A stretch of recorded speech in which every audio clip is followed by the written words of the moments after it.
Hello and welcome to episode 21 of my Bari career mode. We're nearing the January transfer window where we probably won't be able to do anything. But we are playing Siena here in late November.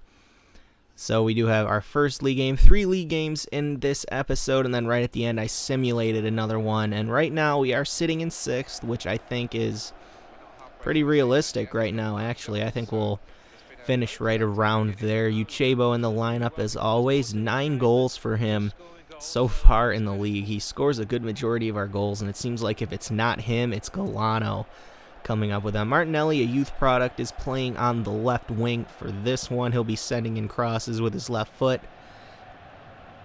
Excuse me. For some reason, the commentators talked about that D'Agostino guy so many times in this game. It was really annoying. Oh, D'Agostino retiring at the end of the year. He's in good form. Blah, blah, blah, blah, blah. It was so repetitive. I don't know if that bugs anyone else, but it got really annoying. That normally doesn't bug me, but this bugs me right here. Little Samnik, he gets out-jumped here. You can watch as he jumps into the air. Gianetti kind of made contact with him, and then Samnik just kind of threw himself in the air. And you know Gomes isn't stopping that, you know. You have to have a good goalkeeper to stop those, and you know, having a goalkeeper like Gomes, he's not anything great, obviously, but he does okay at times, and hopefully he'll get a little bit better. But unfortunately, we were down 1-0, and late in the first half, Galano breaks into the middle with a little body feint, passes it off to Uchebo, who buries it for his 10th of the year. 10 goals in the season by the end of November. By the end of November, I'm stumbling over all my words here. But he's been great. I know we paid a lot more for his wage, but he's been worth it because we got him for free. So Uchebo, leading the league in goals, picks up another right there. And unfortunately, we would only get the draw at home. We've been having a lot of those lately. Especially, we had the draws. You know, we were losing a little bit. We lost a few games, got knocked out by Brescia in the Coppa Italia, which I'm actually okay with. We played a lot of reserves in that match, but this second match of this episode, another league match, we're playing Varese, a club that is very bottom in Serie B. They have a 4-3-3 formation just like we do, and I knew coming into this game we had to win. We had to get all 3 points. We could not let Varese come away with anything, even if it is away from home. Jonathan Tah is one of the center backs for this one, and I pretty much I'm not too impressed with him so far. I think he's been very average. I was hoping he would be a lot better, but it was a very, very bogged down game until right here in the 70th minute when Galano with a very nice cross to Uchebo, and he will pick up another for his 11th of the year.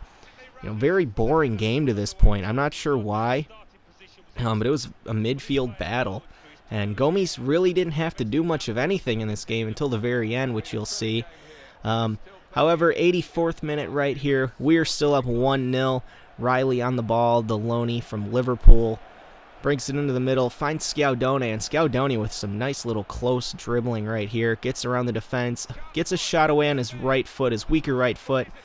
Big rebound, though, falls right to Caraba, who finishes nicely there, making it 2-0 in the 87th minute. So right at the end, we did have to deal with a Varese attack. They had a few corners and some chances right here. Lazar tries to get a shot away, but it's blocked nicely there. I believe that was Seok-ho, our Korean center back, who doesn't have the highest of stats, but he plays very well. He plays better than Jonathan Tah does. Tah is big, and Tah does some stupid things sometimes, I think. I don't know why, but he just does some weird things. Like he'll kind of float out to the wing sometimes, which is really annoying. As you can see, he was doing it right there. But anyway, Tremolata gets a wide open opportunity. My defense pretty much decided, you know, let's just let this guy shoot. So I decided to include this because it also shows Gomes making a save, which is pretty rare. I complain about the goalkeeper so much, but Gomes actually played very well. Header on goal right here, and Gomes keeps it out easily, and he blasts that down the field. Get that shit out of there. And we come away with a 2-0 victory. Uchebo in the 70th and Karaba in the 87th. I think I've been pronouncing Uchebo's name wrong.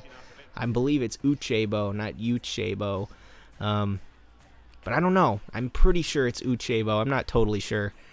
I do have a friend who is Nigerian, and I don't know. Maybe I should ask him. Because Uchebo is Nigerian, and I think it is Uchebo, not Uchebo. But anyway, enough of my rambling. The third and final game of this episode was against Novara. They were sitting 9th in the table, and we were 6th. There's the lineup right there. Kaita on the left side. Used him for that pace. He's good for about an hour, and then after that you need to take him off because he just gets tired. Novara's 4-3-3 lineup right there includes Victor Andrade, who plays for Santos in Brazil. He was in my Santos career mode that I did and kind of stopped. Anyway, Kaita on the ball early here. Looks down the wing, plays it to Scaudone. Scaudone tries to cut inside. Looks for Kaita, doesn't find him, but Kaita intercepts the ball from the defender and picks up an easy finish right there on his 2-star weak foot. Nice finish, even though it was his poorer right foot, his weaker foot there, but well played from Kaita. And once again, he takes the ball from the defender right here. Little body feint to the left, cuts back towards the goal. Gets a cross in, and Uchebo, right there. Uchebo picks up his 12th of the year. The guy can't stop scoring. You know, with his right foot, with his head, doesn't even matter. And then Peña, who was playing in this game as the goalkeeper, recently improved up to a 61. Some weird defending there. I believe that was Kemen, or it was Samnik. I think it was Samnik, actually, who was laying on the ground there. And we ended up getting it clear, but Leonetti gets just taken out. That guy eventually got a yellow card as play stopped, but they played advantage, and we would try to keep going forward. Uchebo, little bit off on that through ball. Probably should have played that through the air. That's my own fault. But it wouldn't matter. We were up 2-0, which in a game this is a good result for us. So, and Peña would play pretty well. He ended up picking up a clean sheet. He recently went up to a 61 overall. Don't think he'll be at the club for much longer. Paravicini getting the yellow card for his very rash tackle on Leonetti on the right side there. Coming on the ball here, we would end up just clearing it down the pitch. And that would be that for this third match. So a draw and then a pair of 2-0 victories in the games that we played here. So helping our cause, doing pretty well. And we would play Carpi right here. I decided to sim the game. I think I'm going to do that every once in a while, just so we can speed this up, because obviously FIFA 14 isn't going to be played for much longer. It'll be coming to an end. So yeah, that will be that. We'll do that every once in a while. But that's the end of this episode. If you'd like to comment, subscribe, that would be awesome. And I will see you in the next video. I'll see you next time.